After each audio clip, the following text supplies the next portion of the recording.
How to learn a language. I once approached a professor from the University of Amsterdam with that question, someone with over 30 years of experience in measuring efficiency in language education.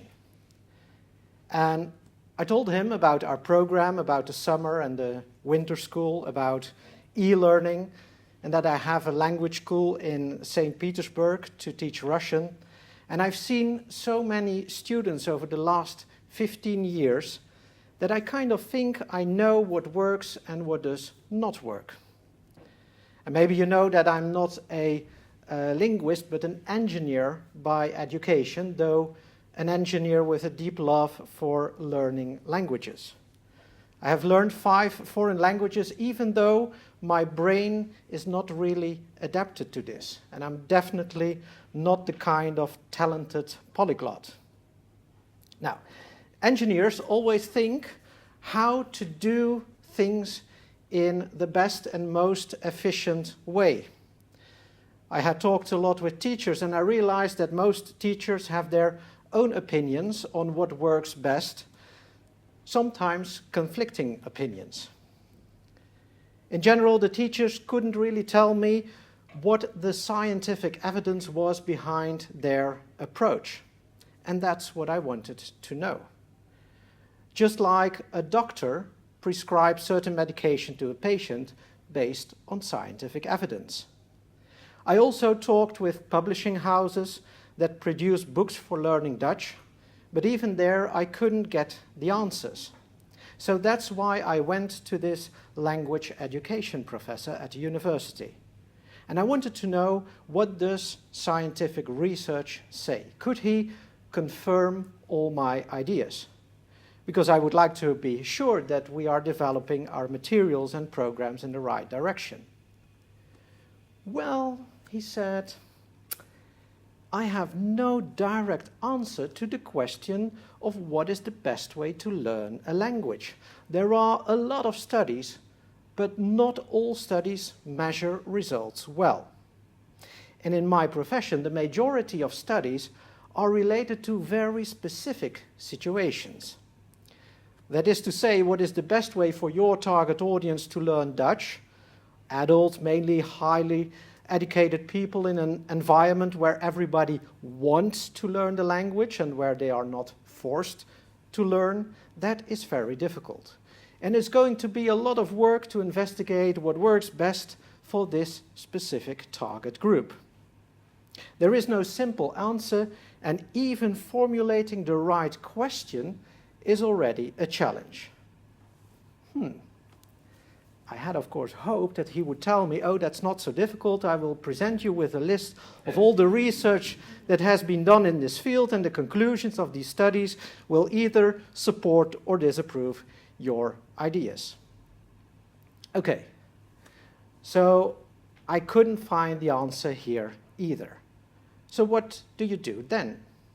You start searching on the internet.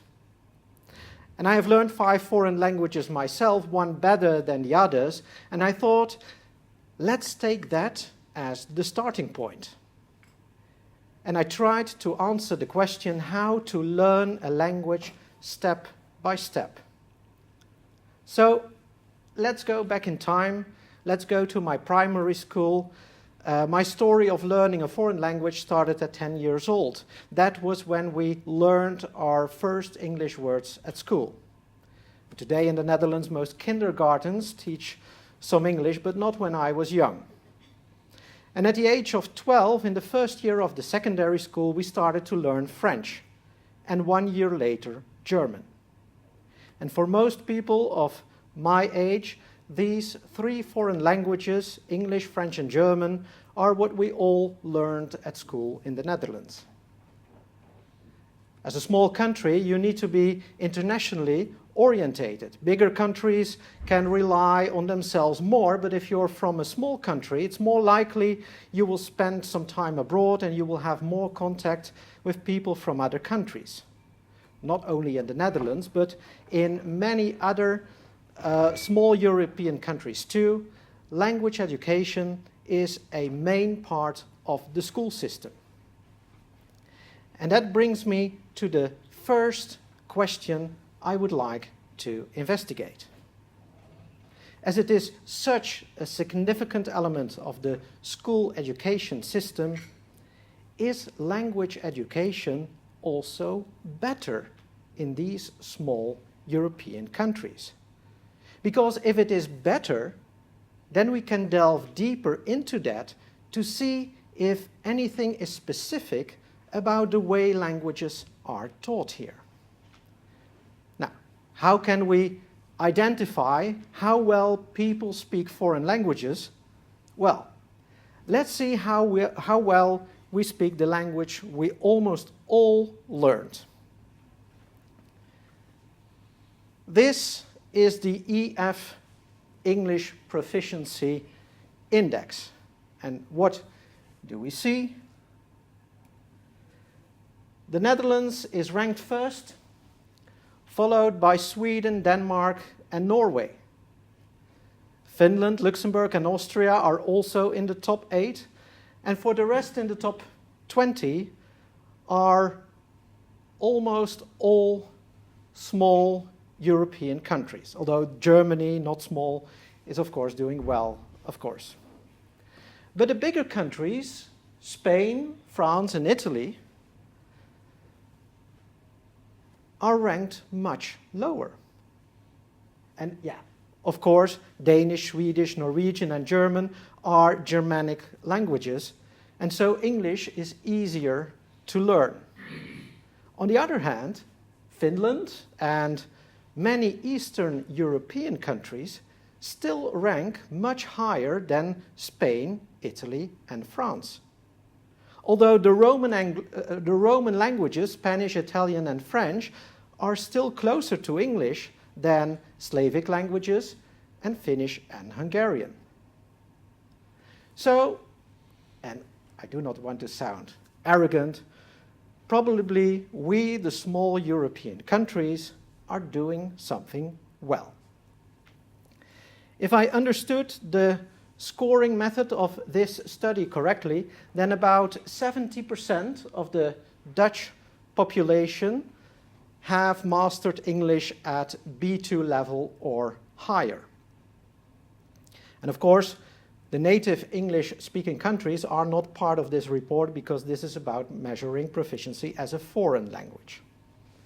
But to compare, I found another figure that says that of the population of the United States, only 17% have learned a language to a level that we can call proficient. And from our students I know, and here I don't have a figure, that in Great Britain it is not really much different than in the US. And now, something interesting. Who are the market leaders in self-study methods for learning languages? The market leaders in commercial language programs are these two, and this as a free resource. Now, there is something that I find very fascinating. These companies, they are all from the United States of America. And when I see the advertisements for these programs, I can't help thinking of, and maybe you'll remember this one, the abdominizer. Maybe you remember the commercial from the 90s. The abdominizer was a piece of plastic that you could use for your workouts, and the advertisement claimed that it basically replaced all the equipment in the gym. Now, I don't know these programs very well, but there is one thing I can say for sure.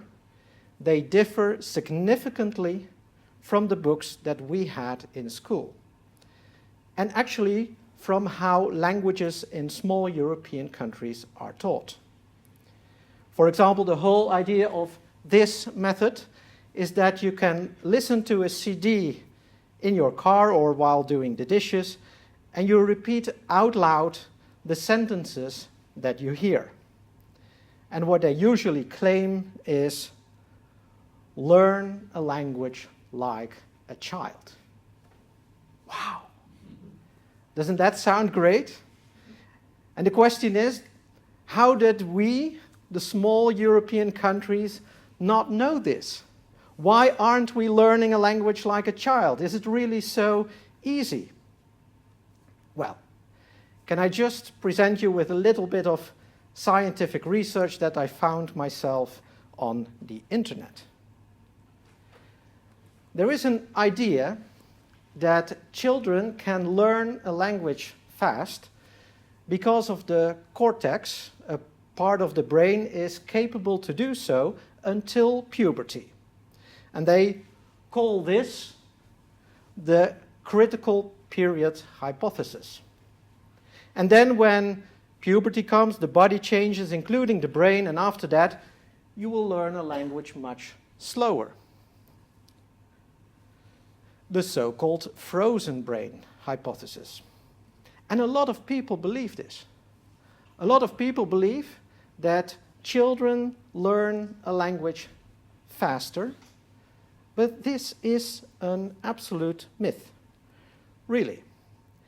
Yes, it is true that you can only learn a language as a mother tongue when you are a child. In extreme situations where children did not learn any language at all, it has been proven that indeed, after puberty, you cannot learn a language anymore as a mother tongue. And to some extent, that counts for pronunciation as well. As a child, it will be easier to adapt your mouth to produce certain new sounds, to copy what you hear around you. But there is a lot of research that actually proves that adults are much better and faster at learning a second language than children. For example, Asher and Price proved that under controlled conditions, and that means that when age was the only differing factor, children perform more poorly than adolescents and adults. A study by Snow and Hoefnagel of migrants showed the same results. Research on British children learning French at school proved that 11-year-old children learn faster than 8-year-old children. And the same applies for studies of Swedish children learning English, Swiss children learning French, and Danish children learning English. These studies prove that adults and adolescents learn a second language faster, debunking the myth that the earlier you start learning languages, the better. But maybe you say, no, Bart. I know so many stories of families who go to live in another country and then you always see the same thing. After a while, the children speak the language and the parents don't. Yeah, but there are a few reasons for that.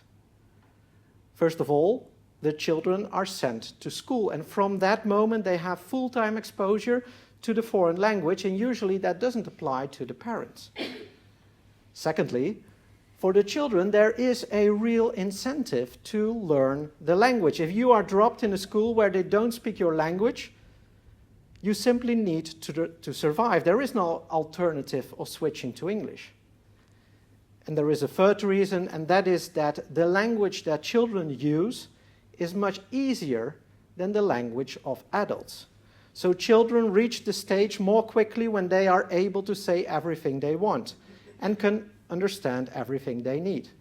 No subclauses, no sentences in the passive voice, and no words like ziektekostenverzekering. So yes, usually after 9 to 12 months in a foreign country, after thousands of hours of exposure to the foreign language, the children are more or less fluent in the foreign language. But then, we are talking about nearly a year full time. And in my opinion, the method learning a language like a child can never be a box of CDs with sentences to repeat out loud, but actually it would be something like dropping someone into an environment where there is full immersion in the language from early morning to late in the evening, with a concrete need to survive, without the possibility of switching to English, and for a very long time. But there is no need to, because adults can learn a language faster. And actually, that's the paradox. You believe that too. There was not one of you who approached me asking if I had a 1-year full-time course. We believe in crash courses, and we believe that we can learn a language fast. But the question is, with these award-winning methods, of course, if you use the abdominizer every day, it is better than doing nothing.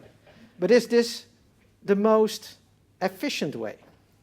Neither in my language school in Russia, nor here, I have almost never, some exceptions, seen anyone being able to enter the A1 level successfully after having done one of these methods as the only learning method.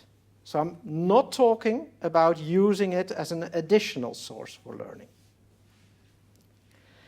Okay, so we assume that probably our school system in small European countries is not that bad. Let's have a look at what it is then exactly. Let's go back again to my secondary school. Basically, all the methods for English, French, and German had the same structure. Every lesson contained a text that we first listened as an audio, and then we read the text. The text contained words related to a certain subject, and these words were in a separate list that we had to learn. The lesson contained an explanation of one specific part of grammar, and usually the teacher explained this grammar well and did that in Dutch and not in the language we were learning. And the grammar was also used in the text. And then there were the exercises. In fact, a very balanced way of learning vocabulary and grammar, listening, reading, and doing exercises. Many different aspects of learning, of language learning combined. And yeah, of course, that sounds obvious. But there was one thing I was frustrated about during my time at school. When I turned the TV on to a French or German or English channel, I did not understand anything. Until I became the champion of the Netherlands at playing bridge. And for those who don't know what it is a card game that you win not with luck, but with your brains, and in Holland we even call it a sport. And the Dutch Bridge Association sent us to other countries to play tournaments, including the European and World Championships. And so, all of a sudden, I was part of an international community where the language was English. During the very first tournament, I did not understand anything. But that changed quite quickly by playing abroad more and more and meeting people from other countries. And I actually forgot to say that my marks for English at school were really not very good. But now I understood that I needed practice to activate the passive knowledge of all those years of learning theory. And the same happened with French. Our school organized an exchange with a French school after 4 years of French language classes. I lived for 1 week with a French family. On day 1, I couldn't say a word. And more importantly, I did not understand a word. But during the week, it happened. The passive knowledge was activated. And I could use what I had learned. And the same happened with German. At the age of 16, I had a summer job at Rabobank, a local branch near the coast that had developed a sideline of renting out holiday homes, mainly for German tourists. So the entire summer, I was changing 100 D-marks for 107,50 and giving the Schlüssel to people who arrived at their holiday homes. And probably you all have had those experiences. You learned the language, you studied a lot, but still you can't speak, you can't understand. But then there comes a moment of total immersion, and then it suddenly all happens, and you start using it. You start to understand everything that you learned before, and you activate passive knowledge, and you start to apply it. Now, at a certain point at school, we had to choose our subjects for the last 2 years of school, for the final exam. And the Dutch education system for the middelbare school, the secondary school, works like this. At the beginning, you take all the subjects, but then in the last phase, you choose your own combi pack.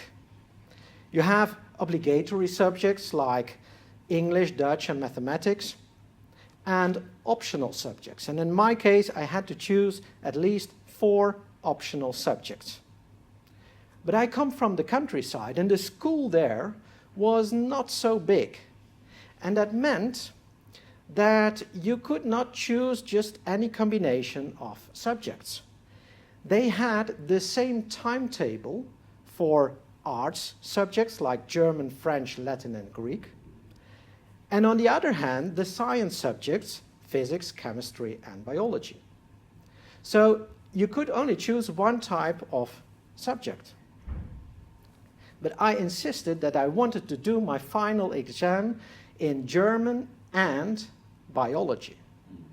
So I said to the school, well, if you can't offer the classes to me, then at least give me the opportunity to do the exam. I considered it was my right.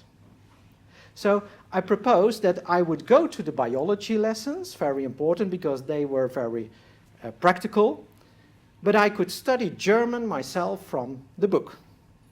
And they agreed. So I was learning German at school without taking classes. And actually, my grades were not so bad. One part of the final exam was an oral examination. And of course, I had the experience of the summer spent dealing with German clients at the bank. At the end of the examination, the teacher said, "With pain in my heart, I must give you the second highest grade of the pupils in your class. You just proved that you can learn German without my help, without the help of the teacher." Oh, wait a moment. I'm definitely not saying that it's useless to have a teacher for learning a language, so please coming to the Dutch summer school. But I was motivated, and I felt that I could learn a language on my own. And that's why I thought, well, if I can learn a language from a book, then I can learn whichever language I want. And as a kid, I was fascinated by the negotiations between Reagan and Gorbachev about reducing nuclear weapons and ending the Cold War. The Soviet Union attracted my attention, that giant, mysterious country, but above all, I loved the sounds of the Russian language, which seemed to me very strong and direct. So now I had an idea. Why not learn that language? And so I bought a self-study book for learning Russian. A very thick book, and I just started on page 1. And I had the time for that, because the next summer I didn't return to the bank. I got a job at a parking spot near the beach. An easy job, because with bad weather, no people on the beach, I had nothing to do. And with good weather, it just took me 2 hours to fill up the entire car park, close the barrier, putting the sign vol, and then again, I had nothing to do. Well, I learned and learned a lot of Russian, especially words, because that's easy. The grammar was a bit difficult and a bit boring. Russian has a case system just like German, but I knew from German that it takes a lot of time to learn to speak with the right ending, a different ending which you cannot hardly hear, and everyone understood me when I made a mistake with my German case endings. Whether I gave den Schlüssel, der Schlüssel, dem Schlüssel, it was actually all okay. So I decided that my time investment would have the highest language acquisition return if I only learned words. And you know what I did? I took the dictionary, I marked every word that I wanted to remember, every word from A to Z, and all these words I typed into an Excel file that I printed out in a way that I could fold the paper. I learned the words and then I marked the difficult ones, and I put those in a separate Excel file, and then I changed the order of these words and I reviewed them again. Nowadays we have apps which serve the same purpose, but this was my kind of system. So at my parking place I learned about 3,000 to 4,000 Russian words. And with that knowledge I went to Russia for the first time. And yes, on the day I arrived in Russia I had the same experience as before with my other languages. I did not understand anything, and I couldn't get a word out of my mouth when speaking with Russians. But I knew from what happened with English, German and French that soon it would come. That moment that you suddenly start to understand a lot. Okay, I had already found out that my pronunciation was totally wrong. I had learned it from a book, and in the book it was written how Russian sounds compared to how Dutch sounds. I had no teacher, no CD, there was no YouTube, so there was no kind of Bart de Pau. And I had guessed it totally wrong. The entire pronunciation I found out immediately. But it was somehow manageable. I started to copy the sounds, something that gets easier when you've studied other foreign languages. You know, just make those strange moves with your mouth and don't feel embarrassed. And the funny thing about speaking the Russian language as a man is that you lower your voice and you remove all the expression from your face. Здравствуйте, у меня очень хорошее настроение. I just said, hi, I'm in a very good mood. But that was not the biggest issue. The moment I was waiting for, the day that I would suddenly start to understand everything, it didn't come. It just didn't come. I did not understand anything, and they did not understand me, even with my low voice and no facial expression. Not on day 5, not on day 10, and not after 3 months when I left Russia. Why? Why was that? Why did it happen with English when I started to take part in international bridge tournaments? Why did it happen with German when I started to work at the bank with German tourists? Why did it happen with French when we had the exchange with the French school? And why did it not happen now? I had skipped one very important element, which was grammar. I thought grammar was boring and not important. I thought I could manage with only words. But there was something I did not realize. Russian is a different language, and the way each word is written and pronounced is different with the function of the word. And it's not only the ending, but also the vowels and the stress on syllables that change.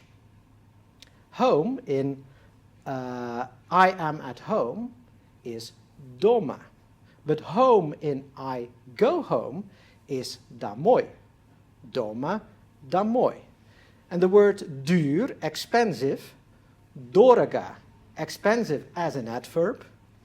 Дорогой is expensive as an adjective of a masculine noun. Дороже, more expensive, the comparative. And дорого should not be confused with дорога, which means road. Дорого, дорогой, дороже, дорога. So that's what happened. With all the other languages, I came to the country with a lot of passive theoretical knowledge, including grammar. And it was just a matter of pushing the activation button. Total immersion, when you already have it all in your head, is what works. It will put things in the right place. You will start to apply what you have learned before, which is in itself a challenge. But when it's not there, it will not come. And I finally understood the success of the way languages are taught in our schools. a balance of everything, including grammar, and then followed by a lot of practice. After my first 3 months in Russia, on my last day, I bought a Russian grammar book. I took it with me back to the Netherlands. Yes, it was boring, but now I had the incentive. This was what I had missed. In my free time, I studied the grammar, and then I went back to Russia 1 year later, just for 3 weeks.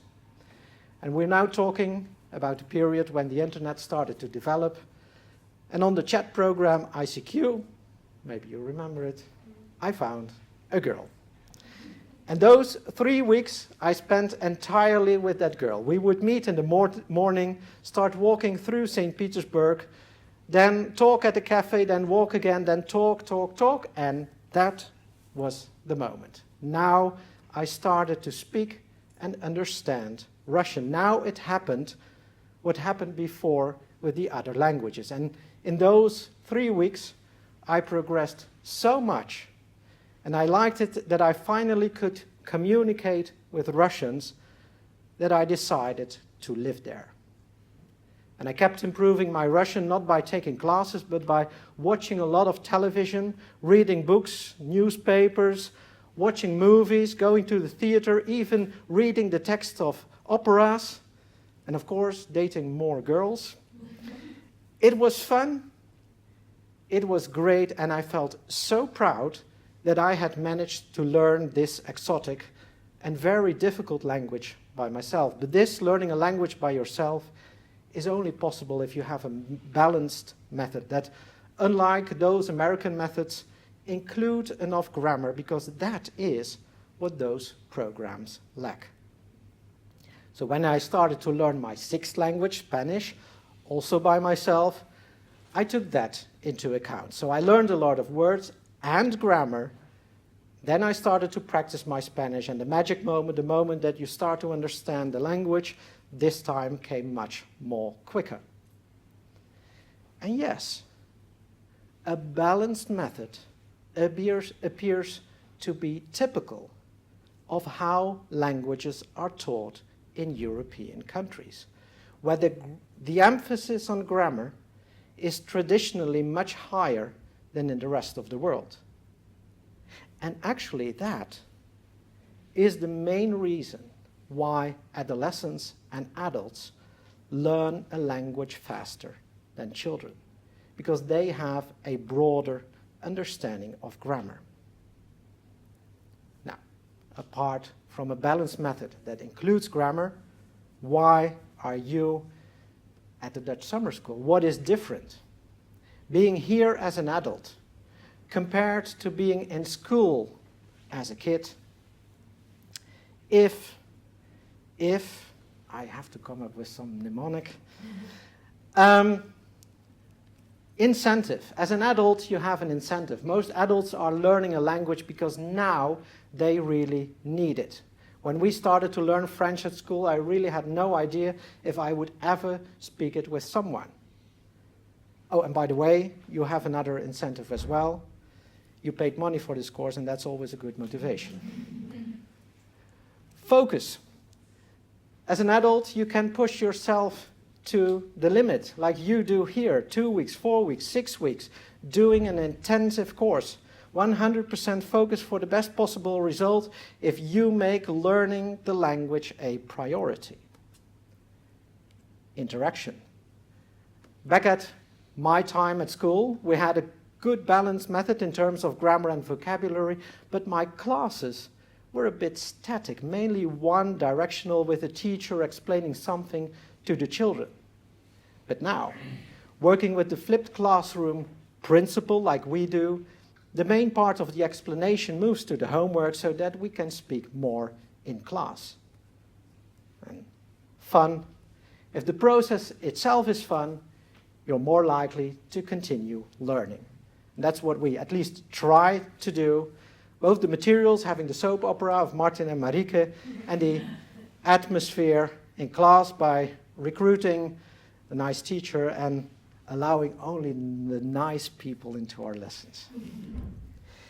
If If you learn with a balanced method that includes grammar, if you like the process, if you are motivated, if you practice a lot, if you are fully focused, if this is how you learn a language, then you will speak Dutch soon.